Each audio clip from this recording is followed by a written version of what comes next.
आज आम्ही पैठण जायकवाडी धरणात आलेलो आहेत।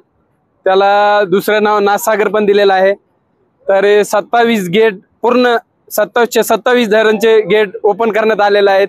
काही त्याच्यातून आपत्कालीन 9 दरवाजे आहे ते कधी उघडण्यात येत नाही। तर ते आपत्कालीन दरवाजे पण 9च्या 9 टोटल 27 दरवाजे उघडण्यात आलेले आहे आणि त्यांची पूर्ण हाईट त्याची पूर्ण हाईट 5 फूट उंचीने उघडण्यात आलेले आहेत। बाजूला संत एकनाथ गार्डन आहे आणि गार्डन आणि धरणाच्या मध्ये एक रोड आहे। 6 फुटाने दरवाजेचे गेट उघडण्यात आलेले आहेत आणि बाजूला एक संत एकनाथ गार्डन आहे आणि एक डॅमच्या मध्ये एक रस्ता आहे। ते रस्ता फक्त बंद व्हायला अर्धा फीटचं पाणी लागणार आहे। तर अति जास्त पाण्याची कॅपॅसिटी काही सांगता येणार नाही।